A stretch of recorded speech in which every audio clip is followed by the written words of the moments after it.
Anyway हाँ जी anyone किसी ने लिखा है x is equal to absolute x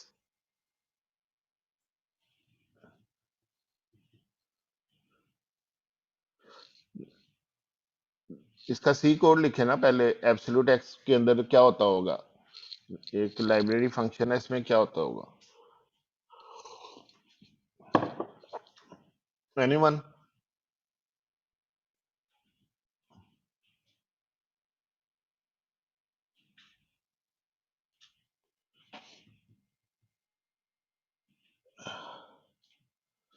the path to C to assembly or machine code is you write the C code and then you convert that line by line into assembly.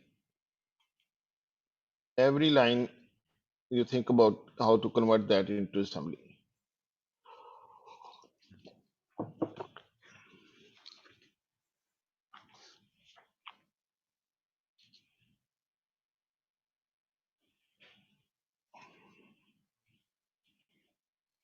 Right.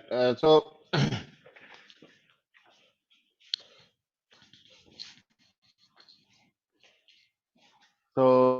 this code here यार एक काम करो मेरे office में ना lights लेके आए हैं वो पड़ी होंगी उनकी टेबल पर ही पड़ी होंगी कंप्यूटर के ऊपर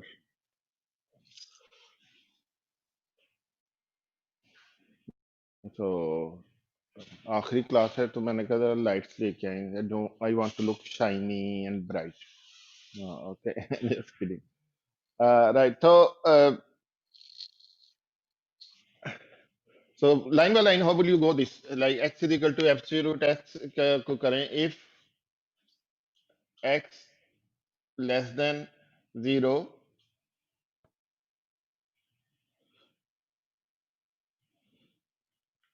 x is equal to minus x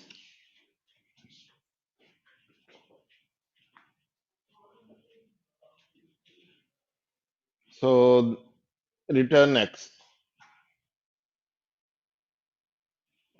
so this over here is very simple to implement in C uh, in C you will say assembly sorry ASM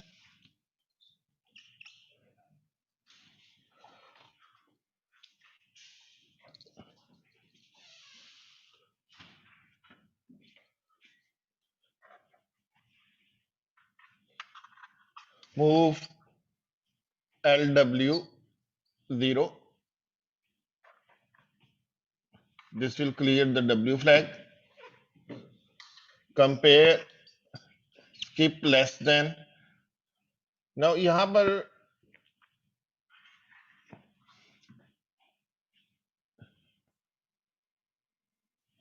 compare skip less than के क्या होता है यार mnemonics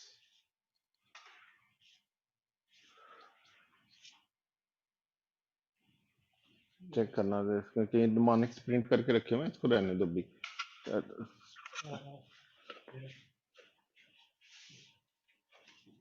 Ooh. क्या compare f skip less than compare CPF skip less than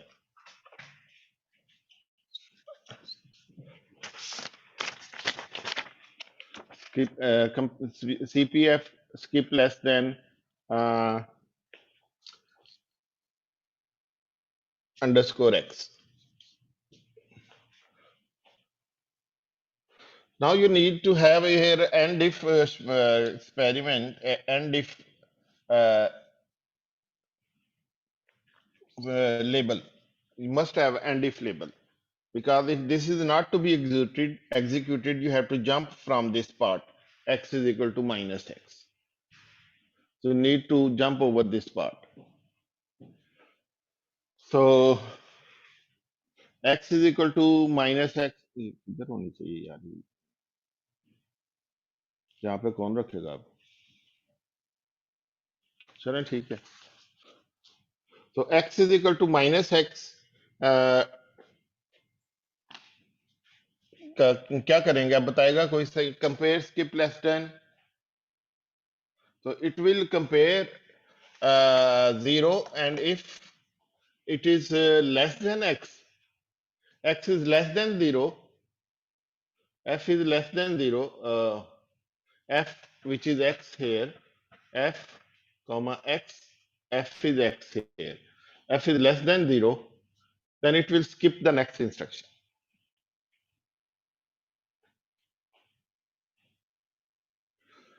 So यहाँ पे लिखेंगे go to branch and if, ये ब्रांच लिख लें या गो टू लिख दें, एक ही बात है। गो टू के 2 क्लॉक साइकिल लगेंगे, so it is slightly more expensive, but if you are not worried about time, you can write go to. But if you are worried about कि मेरा code तो छोटे से छोटा हो, then you can write branch, you know it's not very far distance away. So go to branch can only go from minus 128 instructions to plus 128, so go to and if.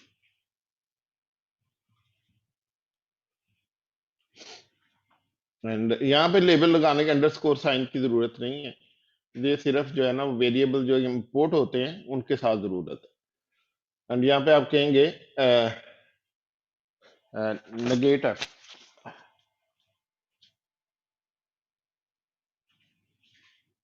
नेगेटर,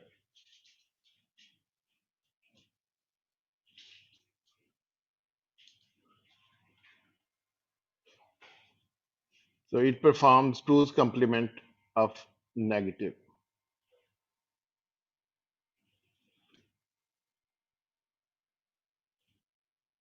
and the destination will go also into f.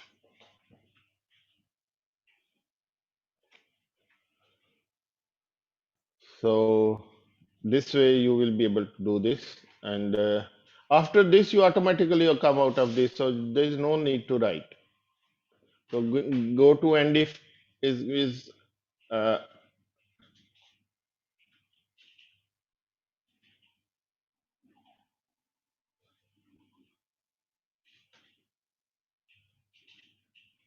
तो compare F skip less then, if less than है तो skip करो ये instruction, ये थोड़ा confusing हो जाता है, जरा कंफ्यूज हो जाता है।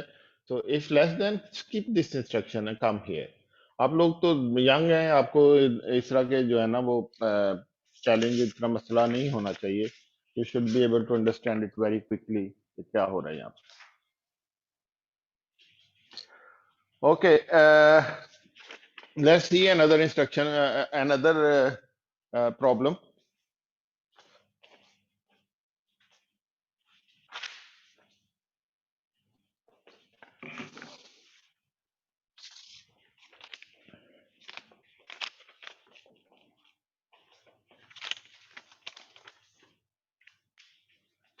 मैंने लास्ट टाइम भी कहा था आपसे कि कोई क्वेश्चन वगैरह सोच के रखें, तो आप लोगों ने कोई सोचा क्वेश्चन इफ देन एल्स का या इस तरह का?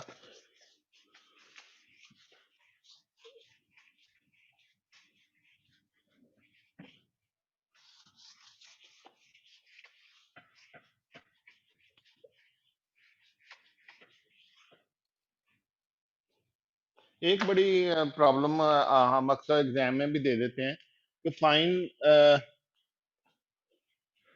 से एक शॉर्ट है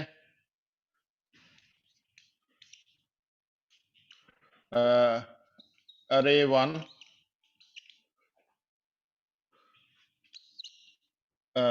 से 10, मैं 8 कर 5 कर देता हूँ, बड़ा लंबा हो जाएगा वरना।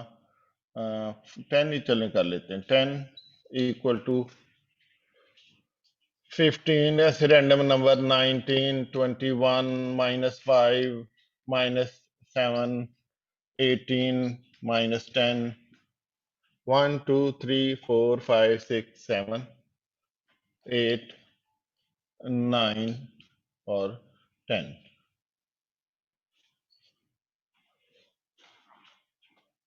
1 2 3 4 5 6 7 8 9 10, and similarly short array 2 10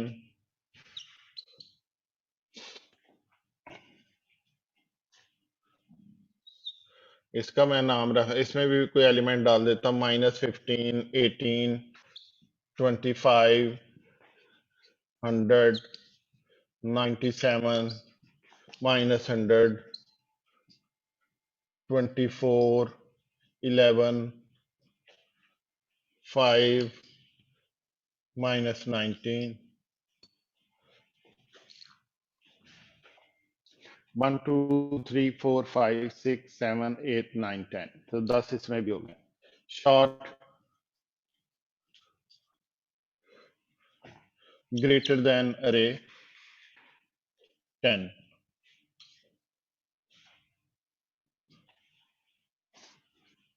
अब आपने करना ये, write a program that will move into this array, corresponding element में से जो एलिमेंट बड़ा है वो इस अरे के अंदर चला।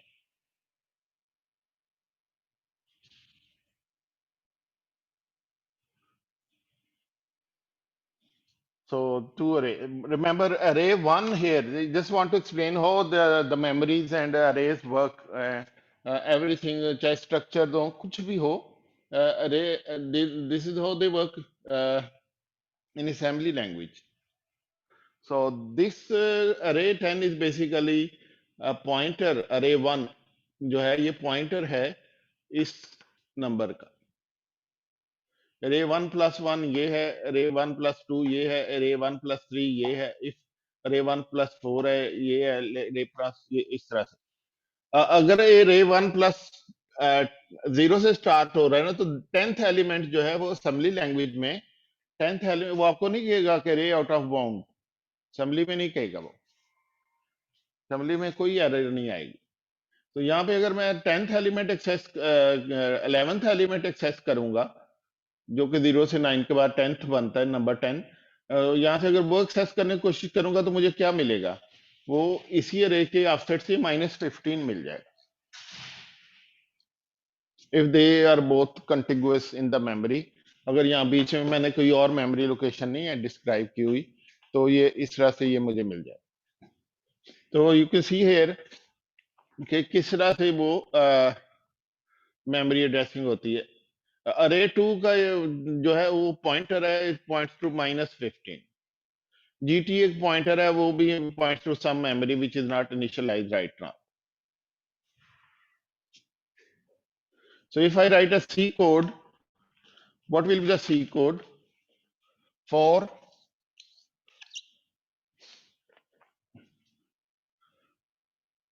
I शॉर्ट लिखते हैं यहाँ पे, short I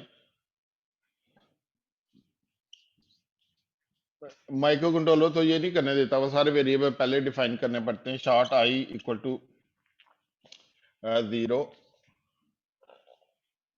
I less than 10, i plus plus.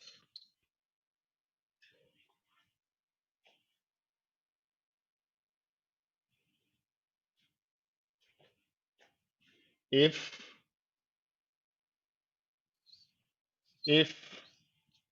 Plus आना, if array 1 I is greater than array 2 I, semicolon वगैरह का जरा थोड़ा नाम बुरा बनाइएगा, क्योंकि यहाँ पे क्या लिखूं, GTI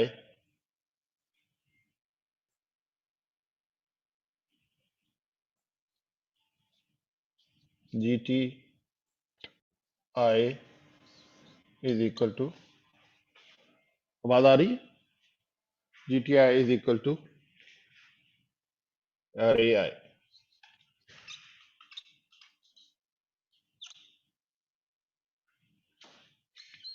else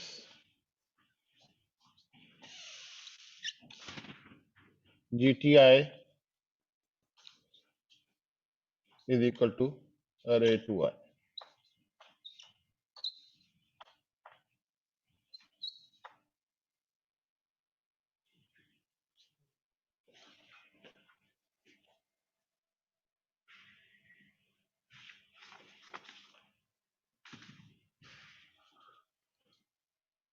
तो इसका कोड अब सी में कैसे लिखेंगे आप? लाइन बाय लाइन आपने लिखना होगा, लाइन बाय लाइन। तो ये शॉर्ट आई मैं इधर डिफाइन कर देता हूं, शॉर्ट आई, ताकि आई इसमें यूज करना है।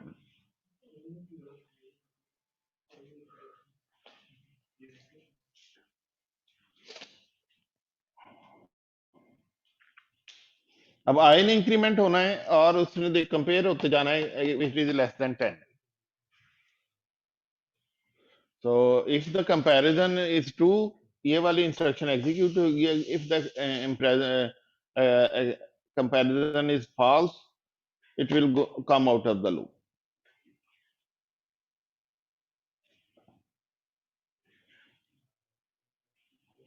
So I have to, since these are arrays, I have to access them through array pointers. So I will say load FSR 0, array 1.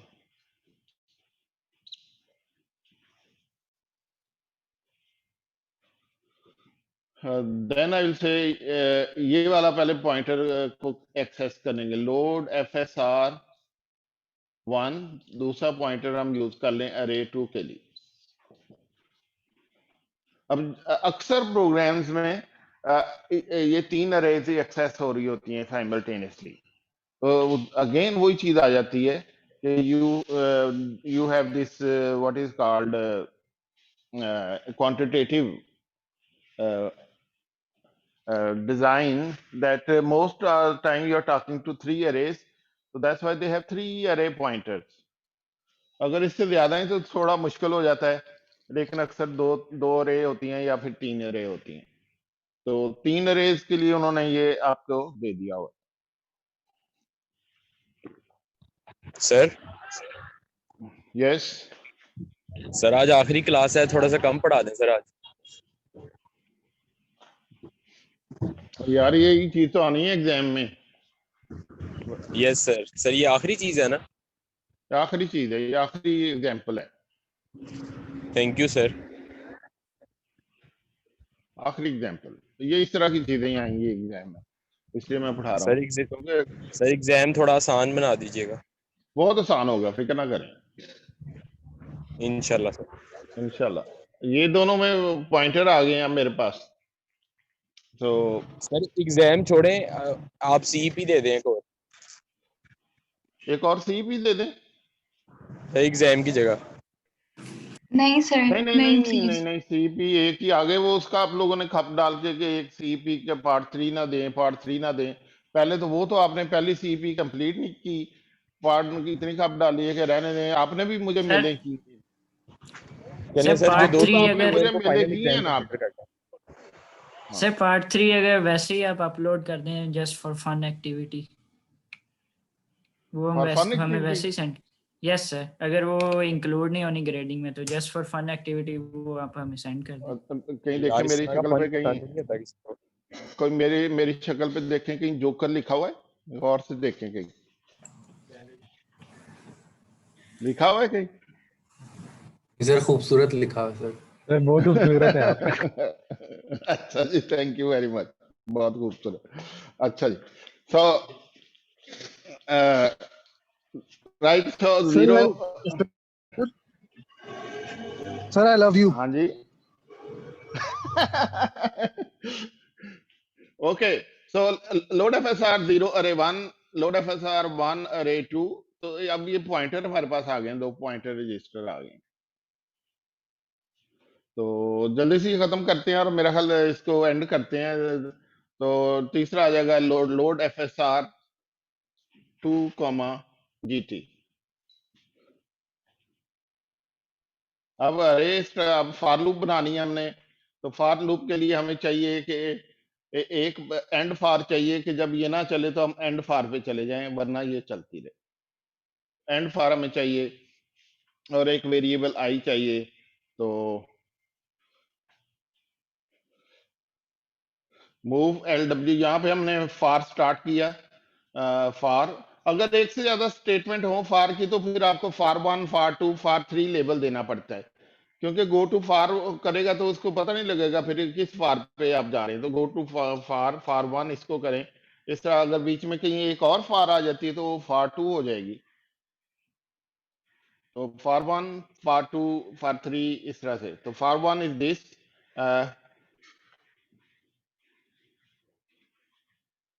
Sir I love you 2 move 3 4 infinity. ठीक है यार, अब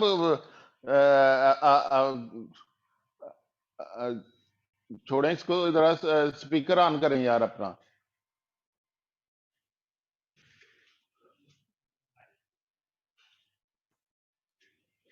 तो for 1, for 2, for 3, तो यहाँ पे हमें क्या एंटर करना होगा? चलो रहने दें। फॉर 1 पे हमने देखना है कि मूव LW,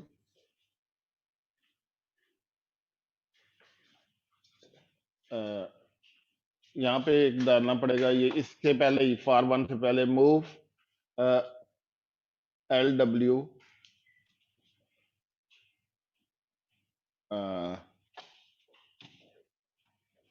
10।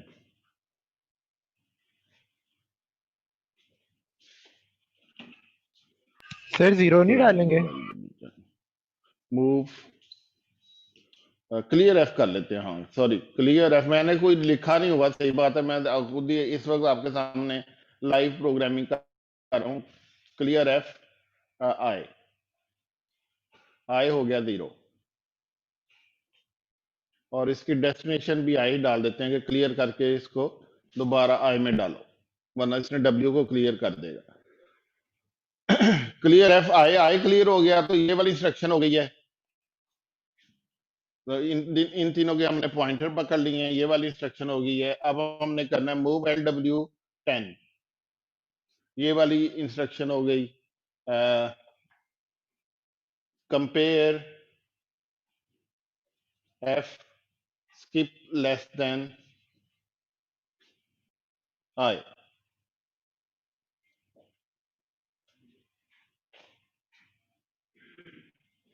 तो I को 10 से कंपेयर करें। अगर I लेस देन है तो स्किप करो अगली इंस्ट्रक्शन। तो I को लेस देन है तो स्किप कर दो अगली इंस्ट्रक्शन, और अगली इंस्ट्रक्शन की होगी, क्या होगी? गो टू या ब्रांच या गो टू एंड फॉर।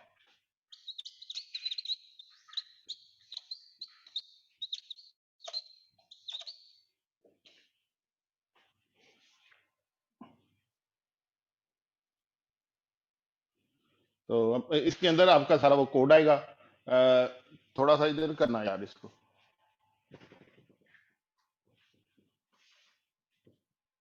आधा इधर कर दो।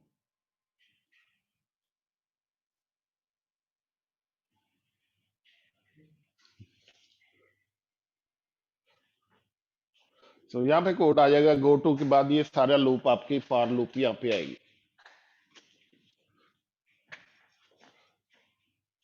यहाँ पे आप लिखेंगे मूव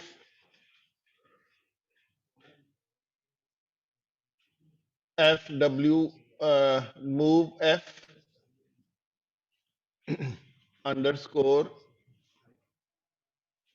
सॉरी, इनडायरेक्ट, या इससे भी बेहतर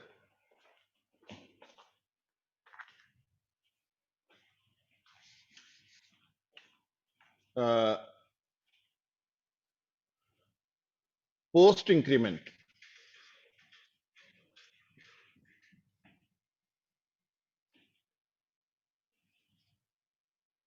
पोस्ट इंक्रीमेंट 0, ये क्या करेगा कि अंडरस्कोर अरे 1 कॉमा W,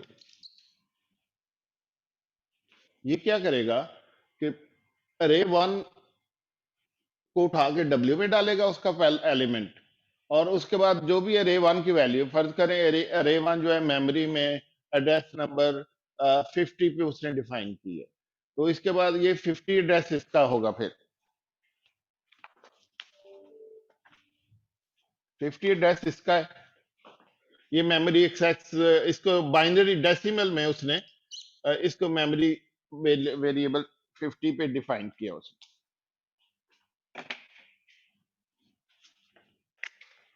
तो ये 50 है, ये फर्ज करें 70 है, तो 60 है, सॉरी 10 एलिमेंट है ना, तो ये 60 है, तो ये 51 एलिमेंट होगा, ये 52 इसका एड्रेस होगा, इसका 53 होगा, इसका 54 होगा, and so on up to 59 decimal में। इसका होगा 60, तो ये 60 होगा, 61 होगा, ये 62 होगा, 63 अप टू 69, ये इनके एड्रेस होंगे। तो देख लो यार, नजर आ रहा है, हमदा इधर आ जाओ जरा, थोड़ा सा ये इसको सेट करना थोड़ा सी सेटिंग चेक करते हुए। सो थोड़ा सा उधर करके एक दफा उनको दिखा दो कि कैसे मैंने ये हुआ है, ये दिखा दो तुम करके जरा,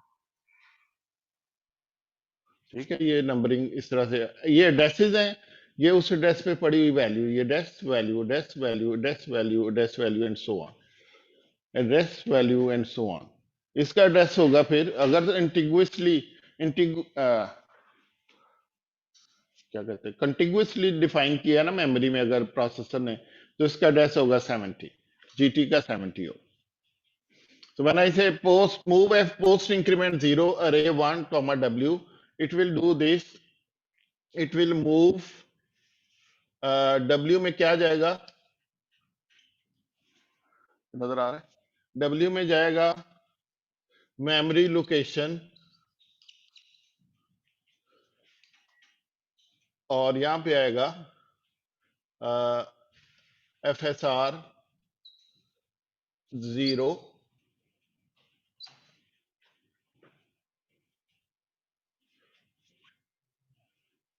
which will translate into, अगर जब इसको सॉफ्टवेयर में देखेंगे तो this will become equal to memory location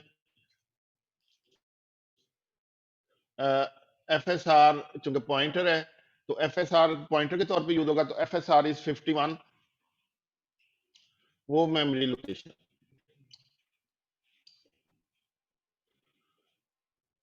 सो इन दोनों में फर्क देखें, एक मैंने लिखा हुआ है मूव W FSR 51 लिखता हूं, और दूसरा मैं लिखता हूं W is equal to FSR 0, और FSR 0 में जो वैल्यू पड़ी है वो भी 51 है, तो इन दोनों में क्या फर्क है?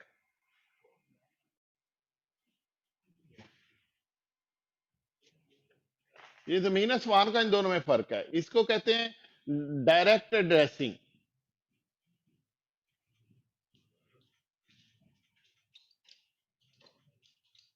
डायरेक्ट एड्रेसिंग के मीन कि आपके जो है ना, ये डायरेक्ट वैल्यू जो है ये आपके कोड में कहीं पड़ी होगी 51। इसको कहते हैं इनडायरेक्ट एड्रेसिंग, ये बड़ा कॉमन चीज है indirect addressing.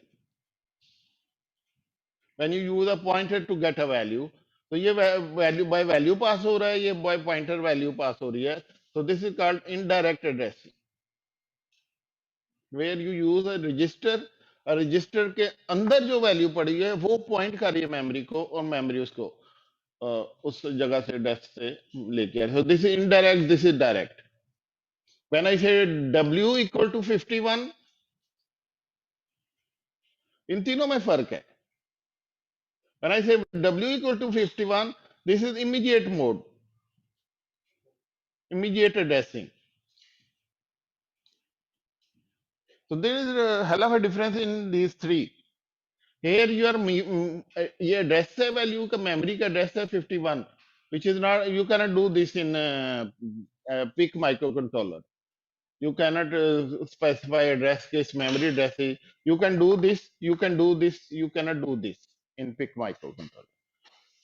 So this is called direct addressing, this is called indirect addressing, and this is called immediate addressing.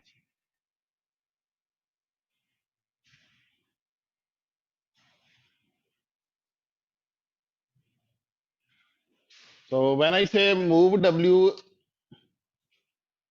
X, इसका मतलब ये भी indirect addressing है, which is actually is equal to W gets the value of address X. इसको कहते हैं register addressing. इसमें और इसमें दोनों में almost they are same. In a processor where this is also a register, this is also a register, they are same. But if this is some memory location and this is some register, they are different. In PIC, they are both same. So here X का जो address होगा उस register से value जाएगी W के अंदर. So if say X is also 51, so they all become this becomes equal to this. अगर x के अंदर 51 पड़ा हुआ है तो बेसिकली x अंडरस्कोर x का जो एड्रेस है इसका जो पॉइंटर है वो 51 है तो this is equal to this. So these are all different ways of talking to the memory and they are very popular. अगर आपका कोई होगा ना एग्जाम वगैरह या हाई एग्जाम होगा तो उसमें ये आपसे वो पूछेंगे कि what is direct addressing, what is indirect, what is immediate addressing, what is register indirect. There is also something called offset addressing and that exists in PIC सही है, processor repeat कर also सकते हैं? सही है, तीनों एड्रेसिंग दोबारा where you can say W gets the value underscore X plus 10.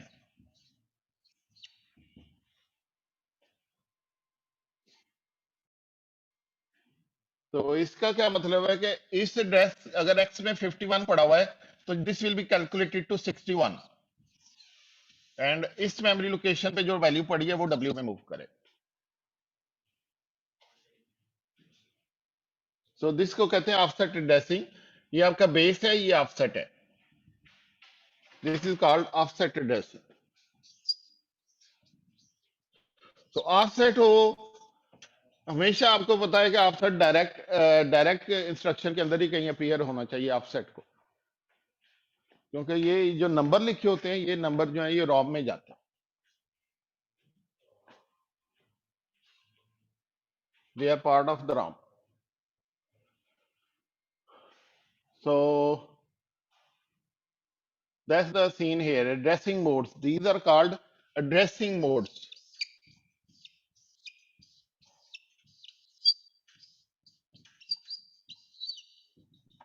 Addressing modes.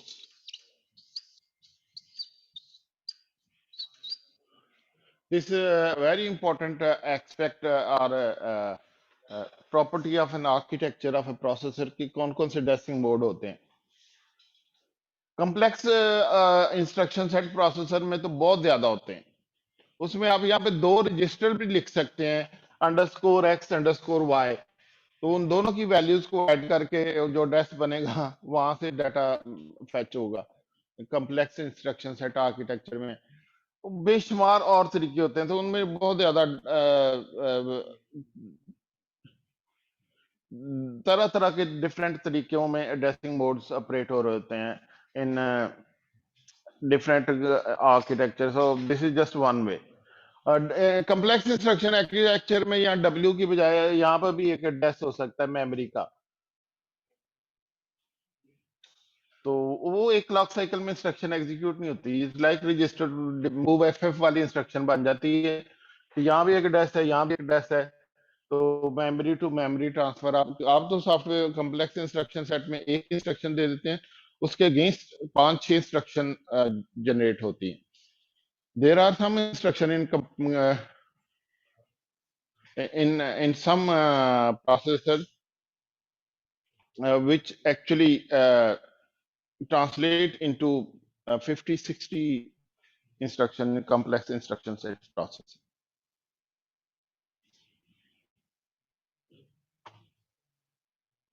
तो कहीं है वो उनका तो कॉम्प्लेक्स इंस्ट्रक्शन सेट प्रोसेसर का पता नहीं लगता था कि एक इंस्ट्रक्शन कितने क्लॉक साइकिल लेगी, बड़ा मुश्किल होता था। सिस्क जो है उसमें हर पता है हर इंस्ट्रक्शन जो है ना वो एक क्लॉक साइकिल या मैक्सिमम 2 क्लॉक साइकिल लेगी। तो there are few instructions, so it's not really completely a RISC architecture. In RISC architecture, every instruction takes 1 clock cycle. So this is not purely, you can say, a RISC architecture, because some instruction take 1 clock cycle, one take 2 clock cycle, and that is somewhat deviation from a CISC architecture, RISC architecture. Reduce instruction set architecture की सबसे बड़ी खूबी होती है every instruction take 1 clock.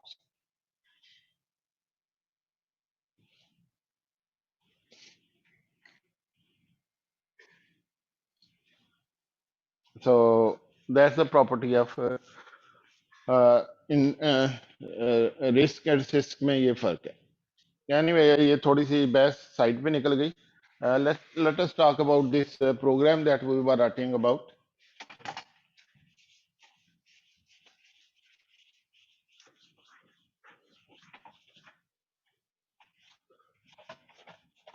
Hamza ये जरा साफ करना यार, हमजा ये वाला नहीं, ये वाला साफ करते हैं।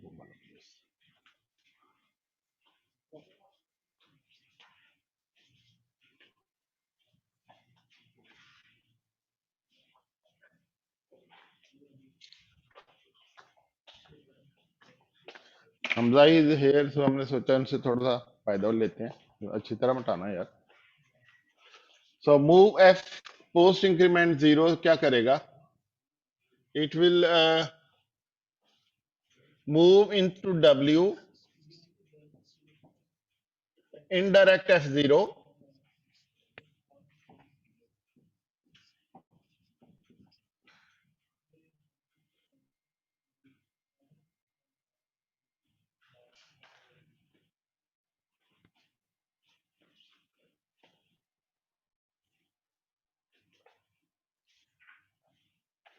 इसको देने की जरूरत नहीं है क्योंकि वो तो पहले ही हमने FSR 0 में ही डाला हुआ था।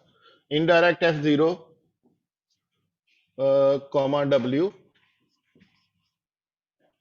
तो ये इसमें ट्रांसलेट होगा और इसके बाद दो काम होंगे और फिर इनडायरेक्ट F0 प्लस प्लस भी हो जाएगा।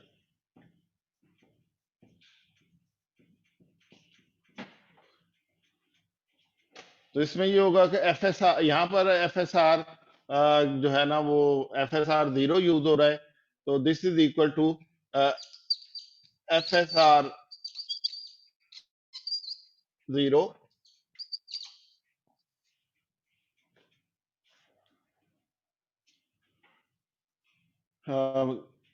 ये मूव करो, this is equal to FSR 0 में क्या एड्रेस पड़ा हुआ है, वो था 51, क्योंकि FSR में जब हमने किया लोड FSR 0 को अरे 1, तो अरे 1 का एड्रेस इसमें चला गया विच वाज 50 था, sorry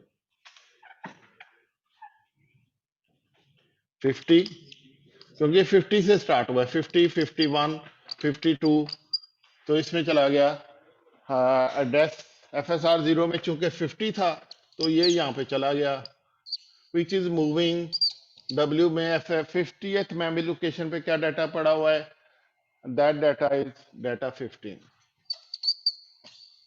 So ultimately W gets the value 15, first element of array round। और indirect F0 प्लस प्लस जब होता है तो FSR 0 प्लस प्लस हो जाता है, सॉरी यहाँ पे आना चाहिए था FSR 0 प्लस। ये जब प्लस प्लस होता है तो ये FSR 0 की वैल्यू पहले थी 50, अब ये इसका मतलब हो जाता है कि FSR 0 में आ जाता है 51। तो ये इंस्ट्रक्शन इन दो इंस्ट्रक्शन में डिवाइड हो जाती, दोनों काम एक ही क्लॉक साइकिल में हो जाते हैं। आई गेस इंक्रीमेंट करने के लिए इन्होंने कोई अलग से कोई सॉफ्टवेयर रखी हो, हार्डवेयर बनाई होगी जो इंक्रीमेंट भी कर देती। जो पोस्ट इंक्रीमेंट जो है, जो ही आप इनडायरेक्ट करते हैं तो इसको इंक्रीमेंट करके एक और रजिस्टर है पोस्ट इंक्रीमेंट, ये भी एक रजिस्टर है जिसमें इनडायरेक्ट F0 की ये वैल्यू इंक्रीमेंट होकर पड़ी होती है। FSR0 भी एक रजिस्टर है, पोस्ट इंक्रीमेंट 0 भी एक वैल्यू है। जो भी वैल्यू FSR0 में पड़ी होती है, पोस्ट इंक्रीमेंट में उसकी एक इंक्रीमेंट होकर खुद ब खुद वैल्यू चली जाती है। So this is how this is going to work. I hope that clears the concept of indirect addressing and array addressing and post increment scene and everything. So I hope it everything is cleared from that point of view. Second, I'll do this compare F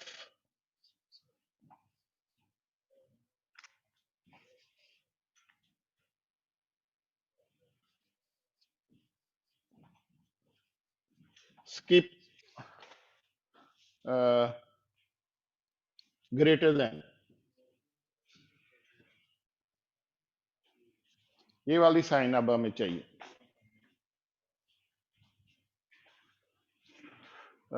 थोड़ा सा चलो ठीक है। Skip greater than, what will this, यहाँ पे क्या आएगा? Post increment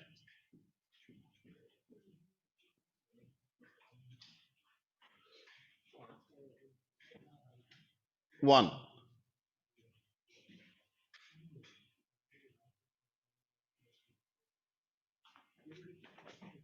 तो अब क्या होगा?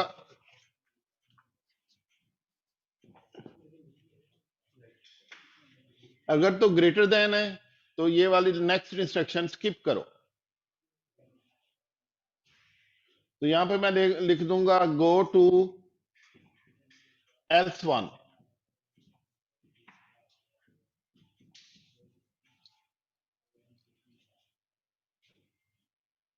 S1 भी एक लेबल होगा, तो ये गो टू S1 पे चला जाएगा अगर ग्रेटर देन है, तो वरना ये वाली चीज एग्जीक्यूट होगी।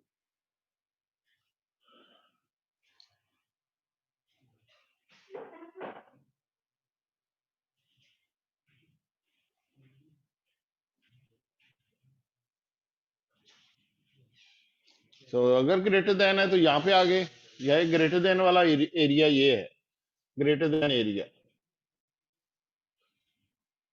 क्योंकि स्किप नहीं करेंगे फिर हम इसको स्किप करेंगे तो यहाँ पे आ जाएंगे। सॉरी, सो यहाँ पे हम क्या करेंगे बता दें, क्या करेंगे यहाँ पे, कोई बताएगा?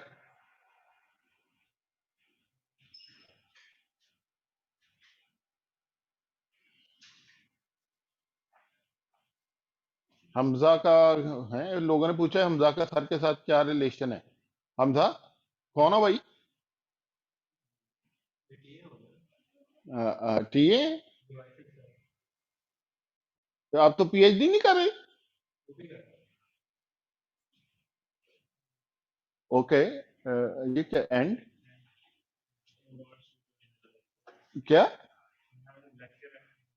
एंड करना चाह रहे थे? Okay, let's go back to this. वो कह रहा है जी इसमें अब यहाँ पे क्या आएगा? गो टू एल्स के अलावा यहाँ पे क्या आएगा? यहाँ पे आएगा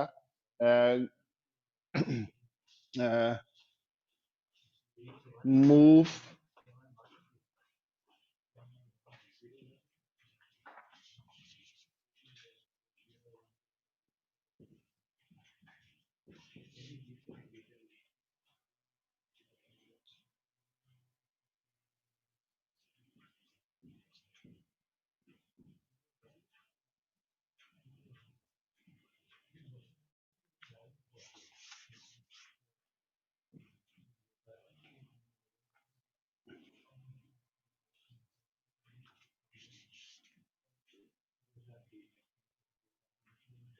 यहाँ पे अगर हमें इंक्रीमेंट यहाँ पे करना चाहिए था।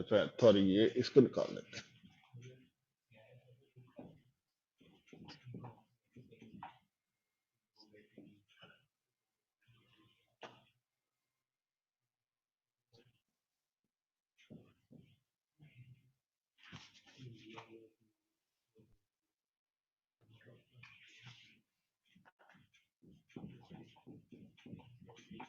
मेक श्योर के आखिरी दफा जब आप किसी को उसके बाद उसको इंक्रीमेंट करें तो post increment 1 0. So this will move GT 0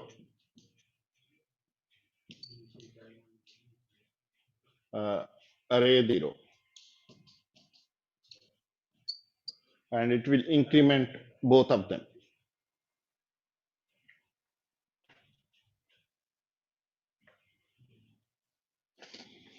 यहां पे मैं लिखूंगा go to and if.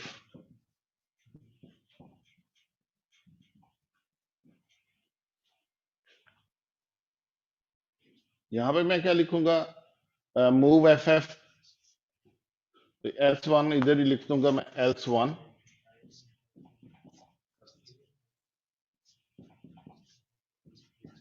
move ff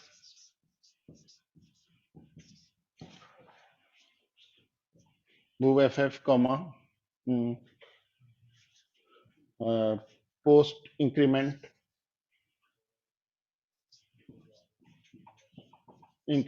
2 comma post increment 1.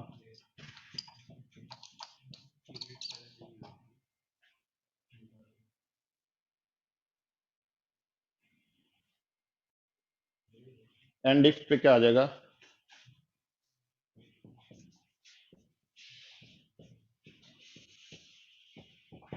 ये अगर ये यहां से इधर आएगा यहां से खुद ही इधर आएगा क्योंकि इसके बाद कुछ कहने की जरूरत नहीं है इसके बाद यही इंस्ट्रक्शन एग्जीक्यूट होनी है तो यहाँ पे आप कहेंगे गो टू हेयर यहाँ पे क्या लिखेंगे go to for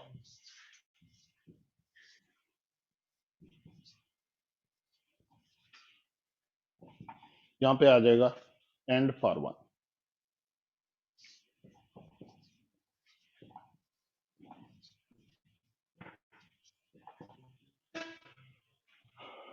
So this is how this is going to work.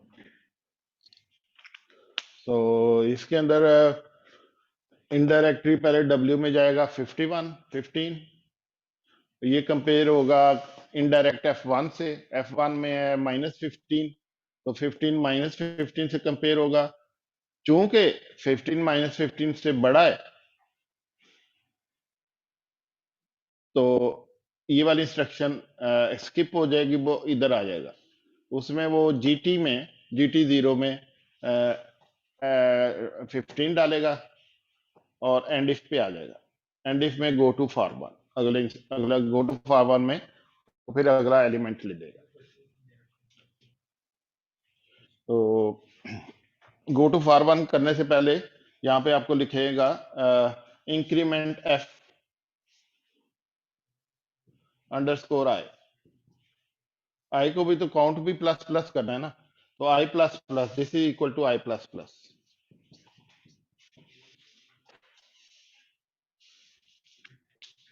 तो i भी इंक्रीमेंट हो जाएगा अगली दफा i कंपेयर भी होगा इस तरह थोड़ा सा इसको इधर करना यार किधर गई है इधर मैं करता हूँ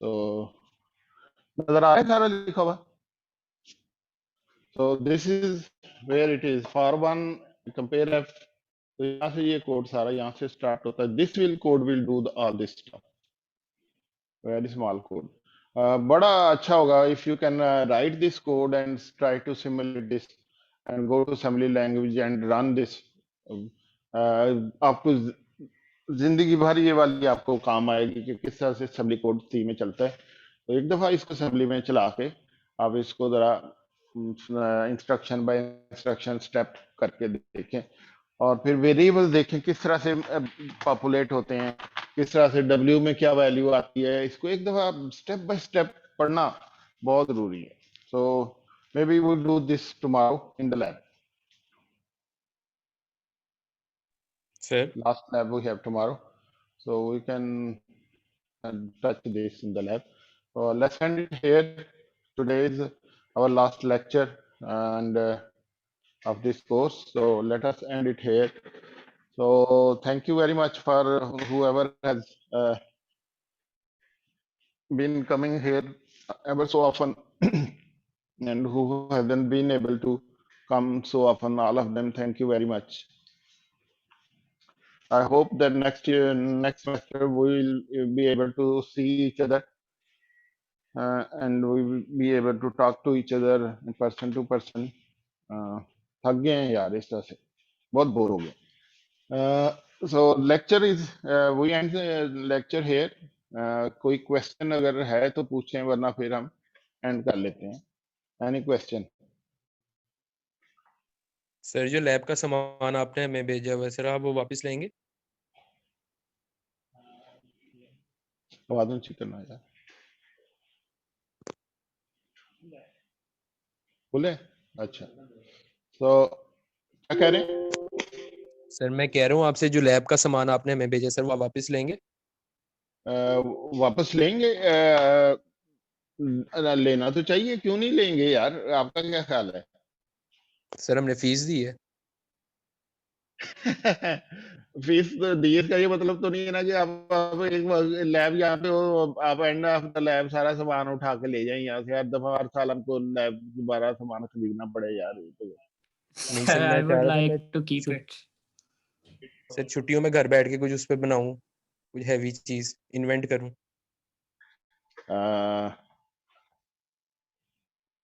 चलें, ये मैं जरा डिपार्टमेंट की पॉलिसी पूछ के ही आपको बता सकता हूँ कि क्या है, क्योंकि मैं अपनी जेब से तो मुझे ना देने पड़ जाए कि यार ये आपने सारा सामान बच्चों को दे दिया, पैसे वापस करें. तो मेरे लिए मसला हो जाएगा. 80,000 रुपीज का सामान हमने आपको भेजा है पर बॉक्स. Thank you sir. तो I would like to keep it. चलें, देखते हैं, इंशाल्लाह कोशिश करते हैं. मेरा 80,000 दे दो ना ख्याल सर. नहीं, मान जाएंगे वो. मेरा ख्याल है कि हो सकता है वो मान जाए. तो मैं उनसे थोड़ी सी बात करता हूँ, तो अगर वो मान गए तो फिर आप रख लें. लेकिन ये नहीं कि परमानेंटली जब आप ग्रेजुएट करें आपको वापस करना पड़ेगा, क्योंकि ये आपके नाम के ऊपर स्टोर से इशू हुआ है.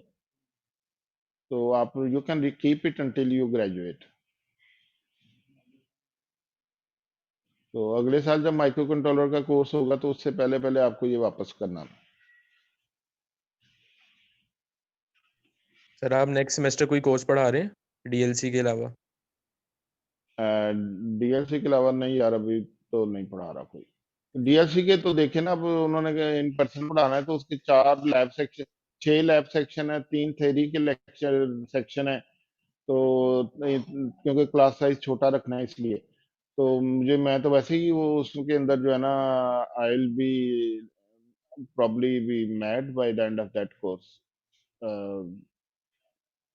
तो उसके बाद से अगर आपने मुझे मिलना होगा तो आपको ये जो है ना, वो करीब करीब 3 जो पागल खाना है ना, वहीं पे आप मुझसे मिलने आया करेंगे. तो उसके बाद में ऑलमोस्ट मुझे लग रहा है कि मेरा यही हाल हो गया. ऑलरेडी इसमें हमने, अच्छा ये अभी हमने 4x4 का मैट्रिक्स बनाया है. जिन लोगों को क्या लैब जो जाना चाह रहे हैं प्लीज जा सकते हैं. तो 4x4 का मैट्रिक्स बनाया है, दिखाना यार.